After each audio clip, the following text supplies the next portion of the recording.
So ಈಗಾಗಲೇ ದೃಶ್ಯದಲ್ಲಿ ನೋಡ್ತಾ ಇದ್ದೀರಾ ಅಯೋಧ್ಯೆಯ ಏರ್ಪೋರ್ಟ್ಗೆ ಮಹರ್ಷಿ ವಾಲ್ಮೀಕಿ ಏರ್ಪೋರ್ಟ್ ಅಂತ ನಾಮಕರಣ. ಸೊ ಆ ಏರ್ಪೋರ್ಟ್ಗೆ ವಿಮಾನ ನಿಲ್ದಾಣಕ್ಕೆ ಈಗಾಗಲೇ ಪ್ರಧಾನಿ ನರೇಂದ್ರ ಮೋದಿ ಅವರು ಆಗಮಿಸಿದ್ದಾರೆ. ಅದರ ಉದ್ಘಾಟನೆಯನ್ನ ಕೂಡ ಈಗ ಕೆಲವೇ ಕ್ಷಣಗಳಲ್ಲಿ ಮಾಡಲಿದ್ದಾರೆ. ಸೊ ಬೆಳಗ್ಗೆ ರೋಡ್ ಶೋ ಆಯಿತು, ರೈಲು ನಿಲ್ದಾಣದ ಉದ್ಘಾಟನೆ ಆಗೋಯ್ತು. ಸೊ ಈ ಲತಾ ಮಂಗೇಶ್ಕರ್ ಅವರ ಸರ್ಕಲ್ ಏನಿದೆ, ವೃತ್ತ ಏನಿದೆ, ಅಲ್ಲಿ ಒಂದು ಬಾರಿ ವೀಕ್ಷಣೆಯನ್ನ ಮಾಡ್ತಾ ಇದ್ದಾರೆ. ಅಲ್ಲಿ ಯಾವಾಗಿದ್ದರೂ ಸಹ ಆ ವೃತ್ತದಲ್ಲಿ ಲತಾ ಮಂಗೇಶ್ಕರ್ ಅವರ ಹಾಡುಗಳು ಯಾವಾಗಿದ್ರೂ ಕೂಡ ಅದು ಕೇಳ್ತಾ ಇರುತ್ತೆ. ಆ ರೀತಿಯಾಗಿ ವ್ಯವಸ್ಥೆಯನ್ನ ಮಾಡಿದ್ದಾರೆ. ತುಂಬಾ ಅದ್ಭುತವಾಗಿ. ಮುಂಚೆ ಅಲ್ಲಿ ಏನೂ ಇರಲಿಲ್ಲ ಅನ್ನೋದನ್ನ ಹೇಳ್ತಾ ಇದ್ರು. ನಾನು ಹೋಗಿದ್ದೀನಿ, ಅಲ್ಲಿ ಏನೂ ಇರಲಿಲ್ಲ. ಆ್ಯಕ್ಚುಲಿ ಸರ್ಕಲ್ ಯಾವುದೂ ಇರಲಿಲ್ಲ, ಅದ್ರ ಪಾಡಿಗೆ ರೋಡ್ ಇದ್ದಿದ್ದು ಚಿಕ್ಕ ಚಿಕ್ಕದಾಗಿ. ಈಗ ದೊಡ್ಡ ದೊಡ್ಡದಾಗಿ ಅದ್ಭುತವಾಗಿ ಮಾಡಿದ್ದಾರೆ. ಅದರ ಶ್ರೇಯ ಸಲ್ಲೇಬೇಕು. ಕಾರಣ ಬದಲಾವಣೆಯನ್ನ ಮಾಡಿರುವಂಥ ಶ್ರೇಯ. ಸೊ ಇಷ್ಟು ವರ್ಷಗಳ ಕಾಲವೂ ಕೂಡ ಆದರೂ ಕೂಡ ಅದಕ್ಕೆ ಯಾವುದೂ ಕೂಡ ಅಂತಿಮವಾದಂಥ ಮುದ್ರೆಯನ್ನು ಒತ್ತುವಂಥ ಕೆಲಸ, ಅದರ ಬಗ್ಗೆ ಅಷ್ಟೊಂದು ಆಸಕ್ತಿಯನ್ನು ವಹಿಸಿ ಅದನ್ನು ಅಭಿವೃದ್ಧಿ ಮಾಡಬೇಕು ಅನ್ನುವಂಥ ಮನಸ್ಸು ಕಾಣಿಸ್ಕೊಳ್ಳಿರಲಿಲ್ಲ. ಸೊ ಈಗ ಅದು ಕಾಶಿಯಲ್ಲೂ ಕೂಡ ನೋಡಿದ್ದೀವಿ, ಅಯೋಧ್ಯೆಯಲ್ಲೂ ಕೂಡ ನೋಡ್ತಾ ಇದ್ದೀವಿ. ಈ ಅಭಿವೃದ್ಧಿಯ ಕಾರ್ಯಗಳು ಬೇಕಾಗಿತ್ತು. ಈ ಜಾಗಗಳು ಈ ಭಾರತದ ಸಂಸ್ಕೃತಿಗೆ ಇರುವಂತಹ ಹಿಡಿದ ಕನ್ನಡಿಗಳು ಇವೆಲ್ಲವೂ ಕೂಡ ಪುರಾಣಗಳಲ್ಲಿ ಇರುವಂಥದ್ದಕ್ಕೆ ಒಂದಿಷ್ಟು ಪುರಾವೆಗಳಿದ್ದಾವೆ. ಅವುಗಳ ಅಭಿವೃದ್ಧಿ ಹೇಗಿದೆ, ಆ ಗತವೈಭವ ಮತ್ತೆ ಮರುಕಳಿಸಬೇಕು ಅನ್ನುವಂಥದ್ದು ಪ್ರತಿಯೊಬ್ಬ ಭಾರತೀಯನೂ ಕೂಡ ಆಸೆ ಇದ್ದಿದ್ದು. ಅದನ್ನು ಈಗ ಈಡೇರಿಸುವಂಥ ಕೆಲಸವನ್ನು ಮಾಡ್ತಾ ಇದ್ದಾರೆ. ಹಾಗಾಗಿನೇ ಪ್ರತಿಯೊಬ್ಬರು ಅಲ್ಲಿ ಹೇಳುವಂಥ ಕೆಲಸ ಇದು ಅವರಿಂದ ಮಾತ್ರ ಸಾಧ್ಯ ಅನ್ನುವಂಥ ಮಾತನ್ನು. ಸೊ ಯಾರು ಮಾಡಿದರೆ ಅವ್ರಿಗೆ ಕ್ರೆಡಿಟ್ ಹೋಗಲೇಬೇಕು, ಅದರಲ್ಲಿ ಯಾವ ಅನುಮಾನವೂ ಕೂಡ ಇಲ್ಲ. ಸೊ ಇಷ್ಟೊಂದು ಆಸಕ್ತಿಯನ್ನು ವಹಿಸ್ಕೊಂಡು ಬೇಗ ಅದು ರಾಜಕೀಯಕ್ಕೋಸ್ಕರ ಮಾಡಿದಾರೋ, ಓಟಿಗೋಸ್ಕರ ಮಾಡಿದಾರೋ, ದಟ್ಸ್ ಎ ಡಿಫ್ರೆಂಟ್.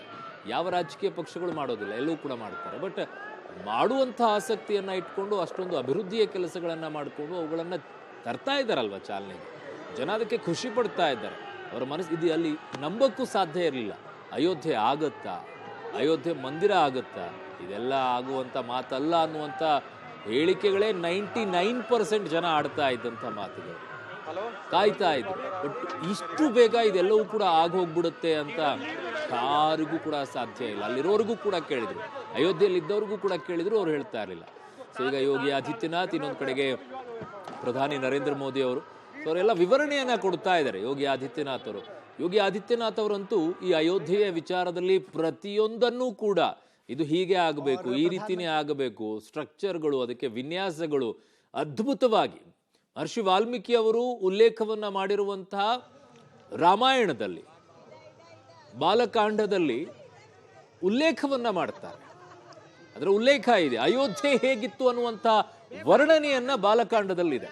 ಸೊ ಆ ವರ್ಣನೆಯ ರೀತಿಯಲ್ಲೇನೆ ಅದರಲ್ಲಿರುವಂಥದ್ದನ್ನ ತೆಗೆದುಕೊಂಡು ಏನು ಸಾಧ್ಯ ಆಗುತ್ತೋ ಅವುಗಳನ್ನು ಮಾಡುವಂಥ ಕೆಲಸವನ್ನ ಈಗ ಅಲ್ಲಿ ಯೋಗಿ ಆದಿತ್ಯನಾಥ್ ಮಾಡ್ತಾ ಇದ್ದಾರೆ.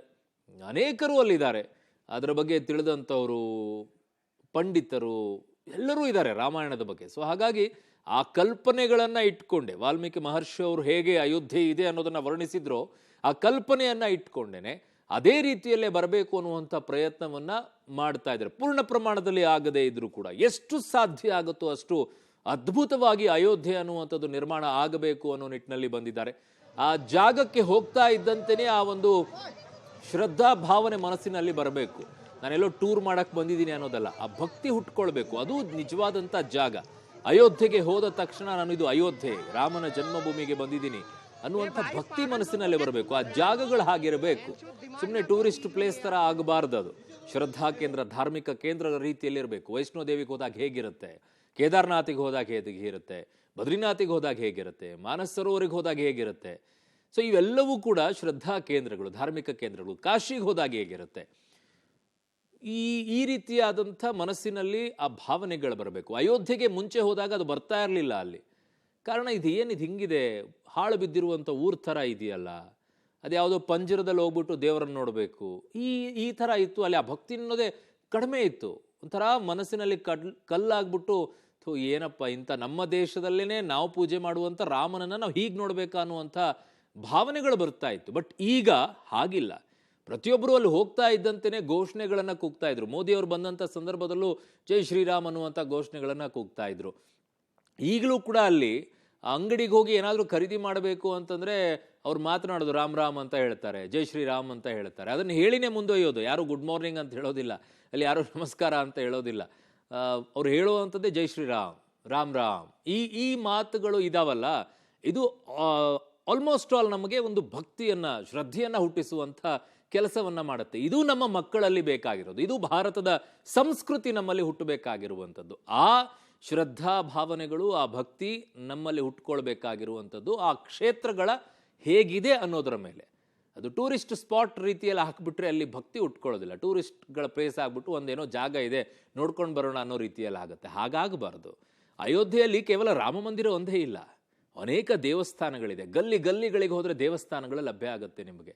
ಅದ್ಭುತವಾಗಿರುವಂಥದ್ದು. ಒಂದೊಂದು ದೇವಸ್ಥಾನಗಳಿಗೂ ಒಂದೊಂದು ಕಥೆಗಳಿದಾವೆ ಅಲ್ಲಿ, ಹೇಳುತ್ತೆ ಆ ಕಥೆಗಳು ಆ ರೀತಿಯಾಗಿದೆ. ಆಮೇಲೆ ಆ ಸರಿಯೂ ನದಿಗೂ ಅಲ್ಲಿರುವಂಥ ದೇವಸ್ಥಾನಗಳಿಗೂ ಬಹಳ ಬಹಳ ಬಹಳ ಲಿಂಕ್ ಇದೆ.